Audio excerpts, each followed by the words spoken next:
Hello, I'm Jack Valentine, and you're watching the only definitive Games of the Decade list, according to me, someone who loves Death Stranding unironically. Spoiler alert, it's not on this list, buddy. I started writing my Games of the Decade list back at the beginning of December. But because I'm practically useless and never finish any projects I start, it's still not done. I was able to rather quickly compile a list of 10 games that I strongly feel defined the past decade in gaming.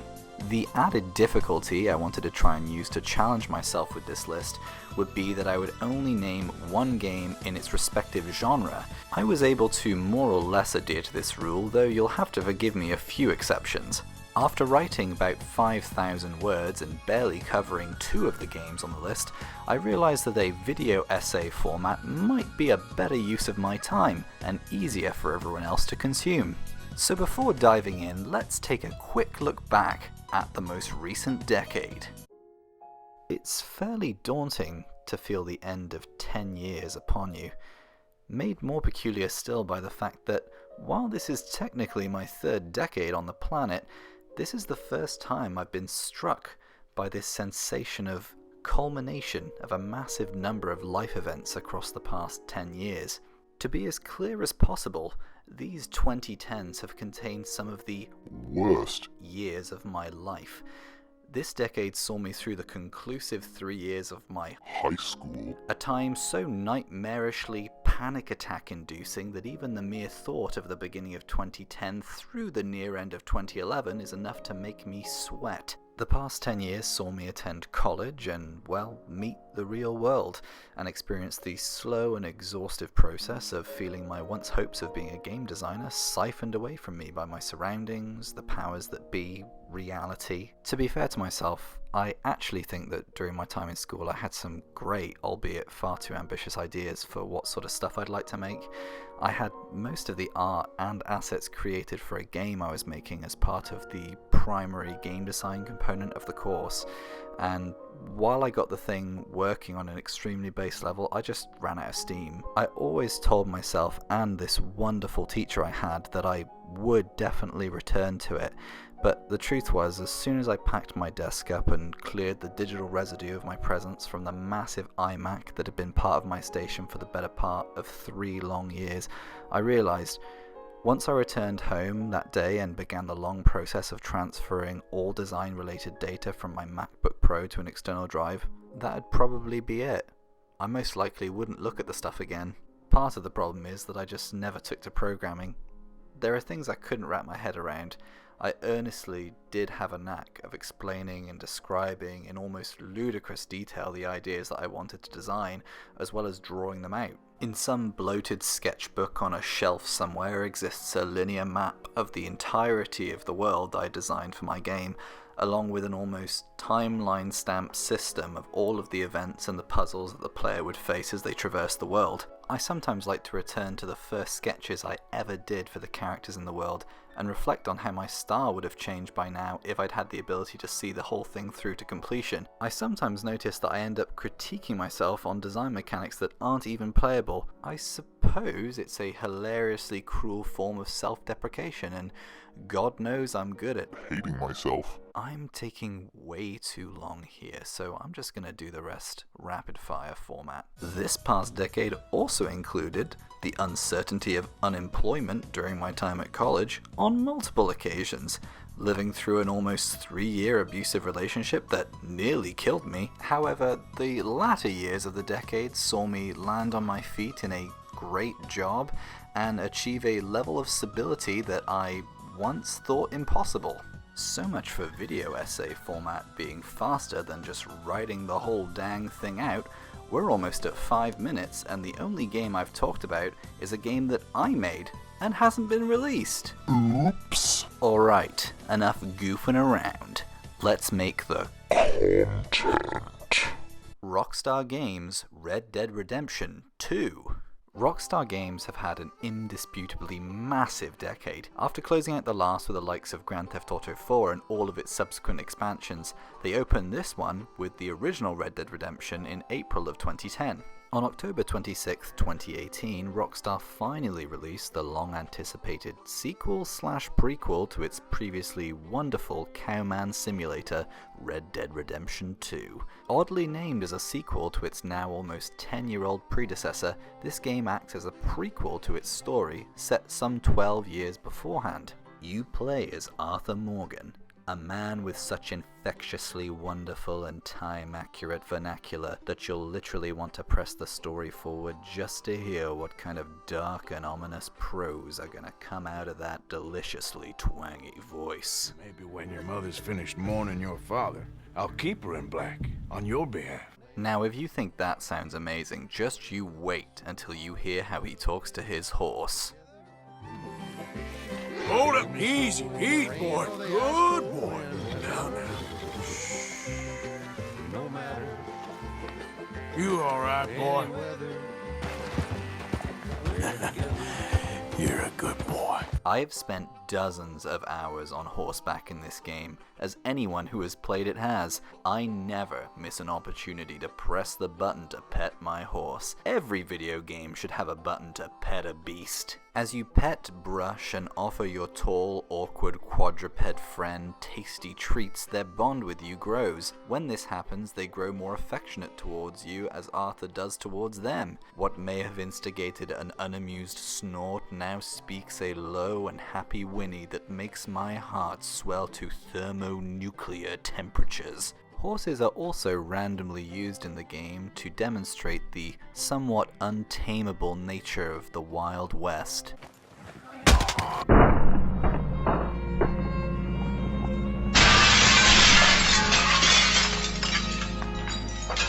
The lazy clobbering of the horse's hooves slapping the bare earth beneath them is but one of the many examples of the obsessively engineered audio design that permeates every corner of this game world. From the violent crack of every gunshot let loose from the barrel of a lever-action rifle to the sloppy squelching beneath Arthur's spurred boots on the perpetually muddy road dissecting a frontier town. Everything in this game sounds so dang good.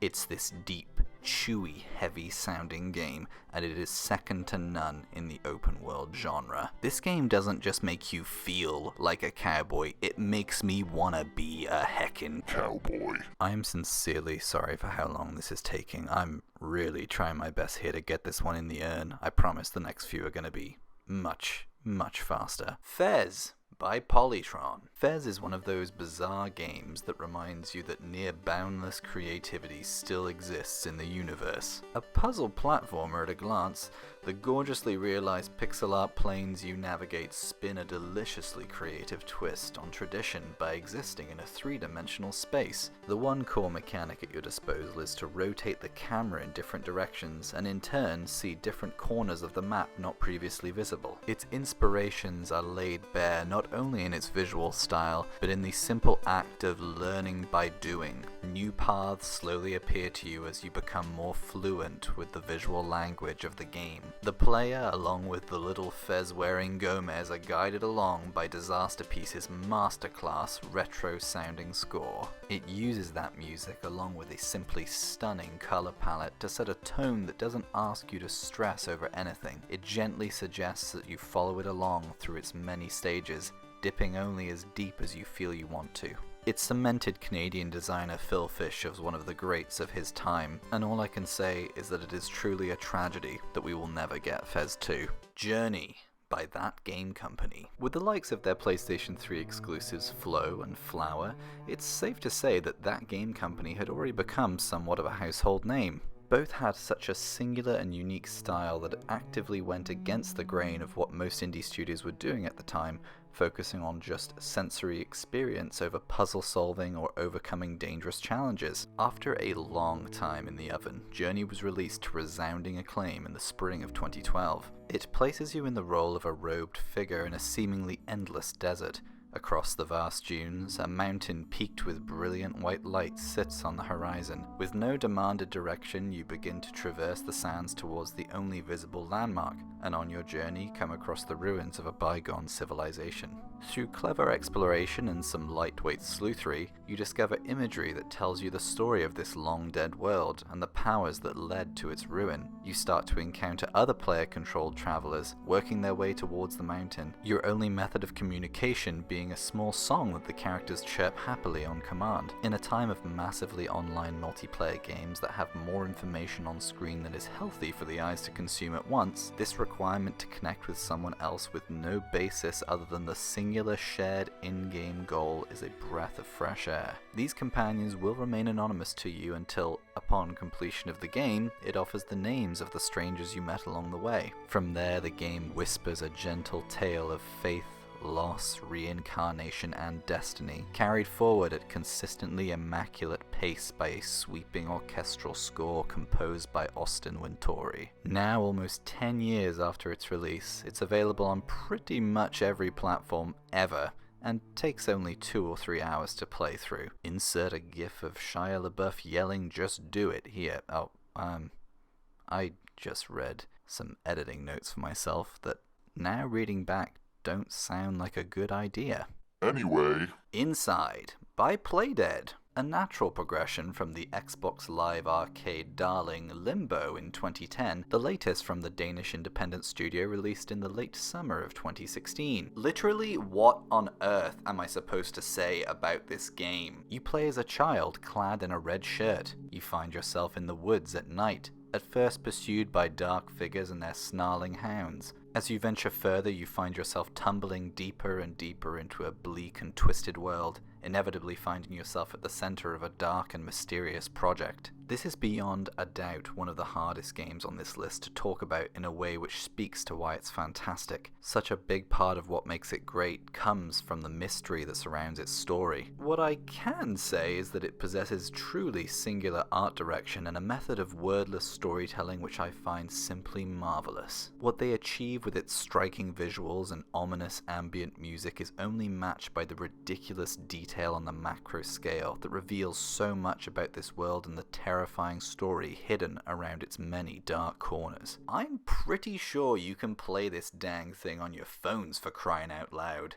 I don't know how enjoyable it'll be on something that small, but just play it already. No Man's Sky by Hello Games. With its official release comfortably within the last decade, it'll be no surprise to see the likes of Minecraft grace a lot of lists such as this. The massively popular game has seen numerous explosions of popularity as it landed on different consoles, became a cross-play mascot, and went on to inspire a seemingly endless torrent of games that share its likeness. The appeal of something where you are given a very abstract set of goals is something in and of itself that has flourished this decade, and inarguably the most successfully realized creation to come from the post-Minecraft era is No Man's Sky. From the beginning, studio head Sean Murray was clear that the game was designed from the ground up to be a chill sci-fi experience. The core principles being to explore procedurally generated worlds that look like they were pulled straight from the covers of classic science fiction novels, while meeting new species and exploring the flora of the different planets. This is something it deals out in deliciously delightful droves. You awaken, a nameless space ranger on some uncharted planet. Your ship smolders in a small clearing a short distance away from you. As you clamber to your feet and begin to get your bearings, you're presented with your first tasks: scavenging and gathering, introductions to the softcore resource management systems that are at the center of the various crafting mechanics of the game. By the time you leave your first planet, you've got a firm handle on the core navigation and traversal mechanics. And after that, the next hurdle becomes the solar system you spawned in, and the other planets and potentially moons that reside within it, and further beyond that still, are the galaxies within the in-game universe. It's a staggering achievement in its own right that was sadly marred in controversy when it came out. I'm just gonna say it right now.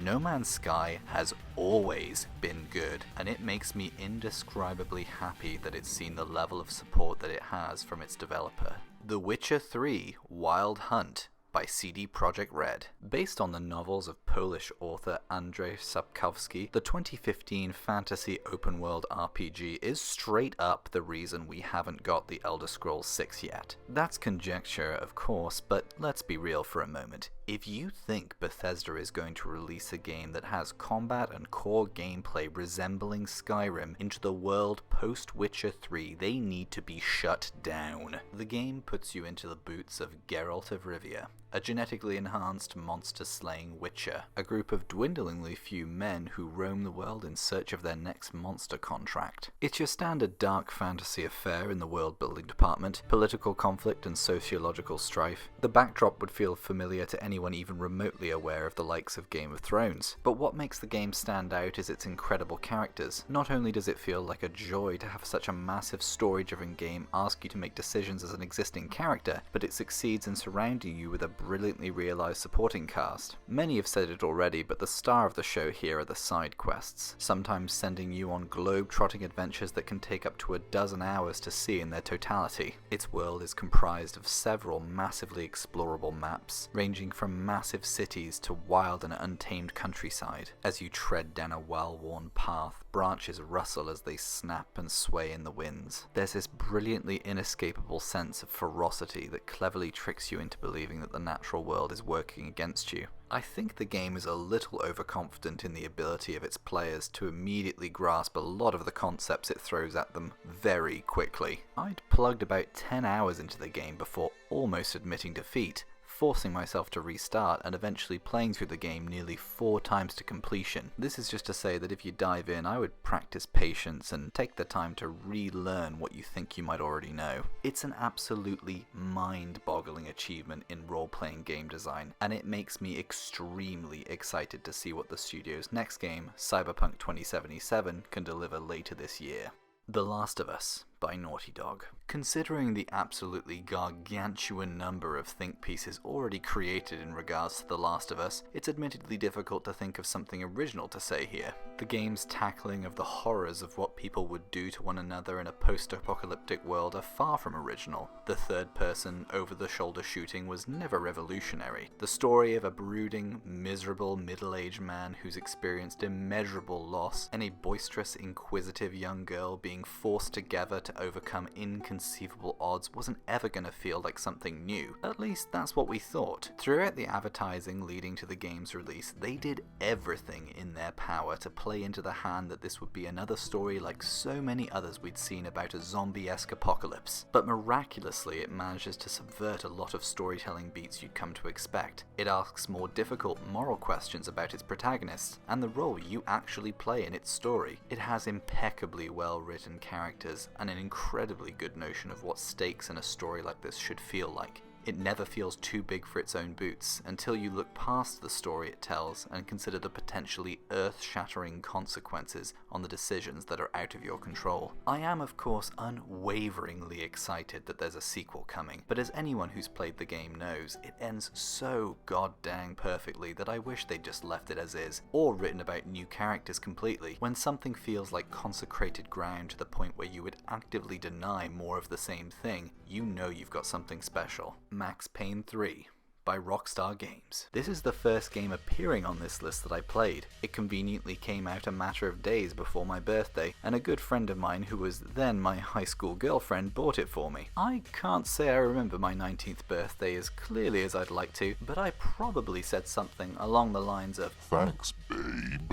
wow, I'm a veritable J.D. Salinger with my storytelling prowess over here. Anyway, after years in development purgatory, the third entry in the originally Rockstar published, now in-house developed series was released to fairly warm reception. However, I think it was soon overshadowed by other third-person action giants which others would unanimously agree made larger impacts. Max Payne is a veritable John McCain, a person easily associated with a pedigree or generation that grew up on witty one-liners spoken from the lips of smug-faced action heroes on a television set. A now ex-cop, he's decided that putting as much distance as possible between himself and Hoboken may be a better remedy for his problems than the innocuous and unlabeled pills he pops with reckless abandon, as well as the thick brown liquor he guzzles as a chaser. Not that that's stopping him. Working security detail for a massively wealthy real estate mogul in Sao Paulo, both Max and the player are confronted with with surface-level criticisms of extreme wealth disparity. Sadly, these themes dilute faster than expected as the action-heavy story kick into gear. The high-octane John Woo-style gunplay of leaping across tables in slow motion, whilst a hail of bullets attempt to take up residence in Max's wrinkled skin, is never unexciting, further helped by Health's absolutely pulse-pounding synth and bass-heavy soundtrack. Way back in high school when I originally played this game, I obviously thought Max was the coolest guy ever. He had this ridiculously over-the-top style of spinning punchlines out of thin air, each one a parable of humorous misery somehow darker than the last. I think the brooding anger ever present in the game was something designed for teenage boys to think was cool, to help sell you on the stuff happening in between the absolutely bonkers action. But in revisiting the game, I genuinely think that it succeeds in telling a story about depression. Max spends most of the game self-harming, determined to kill himself for the things he's done and the things he wasn't able to do. This is never hidden or just suggested.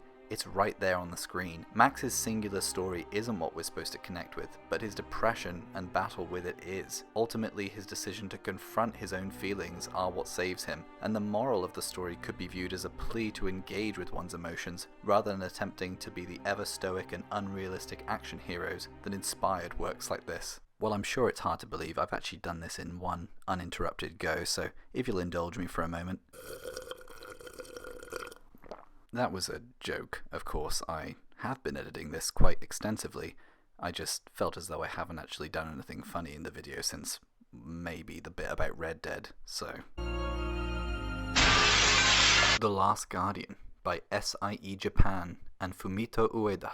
It's one of those impossible games whose story became more about the fact that it was in limbo for nearly a decade before releasing in the winter of 2016. I feel as though a bulk of the criticism towards this game stemmed from the idea that the longer that people waited to get their hands on it, the more ambitious or grand in scope the game should be, when in reality it retains a sense of intimacy and the feeling of being something truly personal. It tells the story of a nameless boy trapped in a massive and ancient temple. Your only aid in escaping the many deadly mechanisms therein is a large, canine-like creature with talons and wings. The boy refers to this creature only as Trico. You slowly navigate the labyrinthine corridors with the beast, while commanding it to perform certain tasks to solve puzzles. There's a lot to pass from the game and its story, namely in its tone and emotionally rich composition that transcends any spoken language. The image of the hulking, whimpering creature trying to lick its wounds, and a boy so small by comparison, gently trying to pry loose an arrow that has lodged itself into its side, is one that creates a boulder-sized lump in my throat. Essentially, this game is a beautiful story of companionship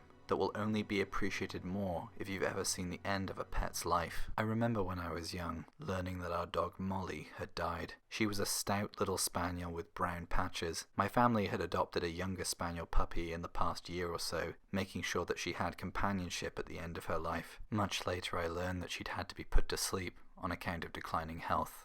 We buried her near a lake by my grandparents' house. I've lived through many family pets, and now can't really live without cats around me. This game brought back memories of sadness I felt upon learning that the friendships we share with animals eventually come to an end, but also the happiness I had felt for the time we have to spend with them. It's something pure and unnameable. It's Ghibli-style innocence in playable format. It is elevating and singular. And finally, Bloodborne by From Software. Before saying anything else, there need to be two admissions here. First of all, 2011's Dark Souls could and should exist on nearly every Game of the Decade list. After cultivating a fast following with 2009's Demon's Souls, From Software's games continued to delight and enrage critics and players alike in equal measure. If nothing else, the accomplishment of showing that people had a strong desire for a previously untapped genre of what I would perhaps call occasionally ultra-hard action role-playing games should be enough in and of itself to make a list like this. What's perhaps more surprising is that the company went on to iterate and improve on the formula they created so rapidly that in less than 4 years we had Dark Souls 2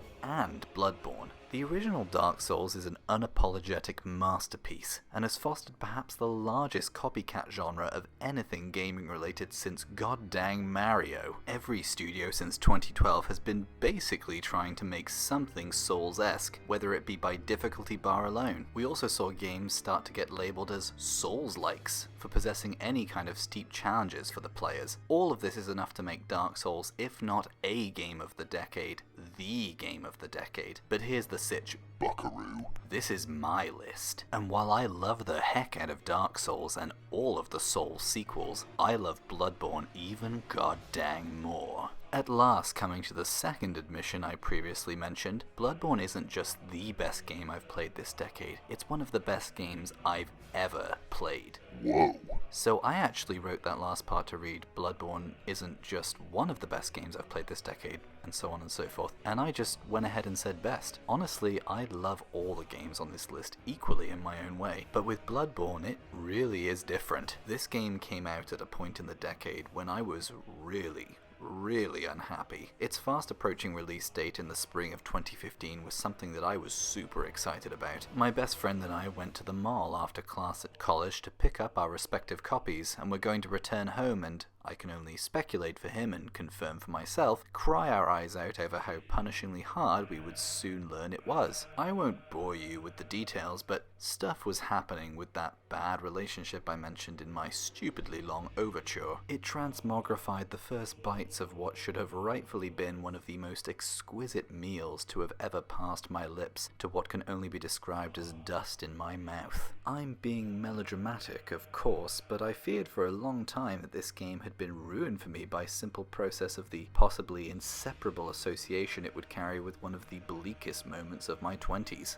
However, After setting the game down for over 2 years, the same best friend and I started new save files in the summer of 2017. We had pledged to play our way through the entire From Software catalog that was available for us on PlayStation 4. From there and through the weeks that followed, I had one of the most marvelous gaming experiences of my life. The shouts of desperation as we were running low on supplies, so close to beating a boss battle, the roaring laughter that came after seeing either myself or he catapulted off a ledge by an enemy through carelessness or cockiness alike, the near immeasurable satisfaction that came after achieving victory over what was some of the hardest challenges I have ever been presented with in a video game. In preparing for this project, I started plugging away at a New Game Plus save file I had going from some time past. After getting through the initially intimidating sensation of being slightly wobbly on my feet, I sank right back into the game, doting over every turn through the dark, Lovecraftian horror world. Like all of FromSoft's games, there exists a dense well of story and lore to be sifted through should you offer the game your time, but simply venturing through the twisted maze of Gothic City streets and taking down boss after boss is enough to feel as though you're eating a 5-course meal. I was recently talking to my girlfriend about how playing this again makes me so excited for the studio's next game, Elden Ring. While waffling away as I am wont to do about things like video games, I saw this small smile drawn across her face. She told me how much she loves when I speak so passionately about something that I so clearly care about, how I'm able to pass meaning or value from something that's unique to me in the way that I experience it. In that moment, I had 2 thoughts. One my brain had shared with me many times before, and one that was brand new. At first I thought about how my girlfriend is wonderful and makes me extremely happy. Then I thought for the first time about how Bloodborne is probably my favourite game of the decade. Through all of the trash situations that permeated these past 10 years, these dumb, wonderful video games were with me at various stages of all of them. At times I wondered if they would carry along with them the unshakable feelings of regret for things I had or hadn't done at that time in my life, for whatever sadness controlled me in that moment. Yet miraculously, they don't. I think it's possible to let myself feel all of those things and know that I will never put myself in a position where I would be subject to the cause of that sort of emotional pain ever again. I have the people who I surrounded myself with to thank for that. This last decade has been difficult for everyone. Saying any of this won't change how difficult this next decade will almost certainly be. I leave you with the observation that sometimes reflection can feel healing, and to remind you to reach out for whom and what makes you happy, and to hold on as tightly as you can. My name is Jack Valentine. Thank you for watching. Goodbye.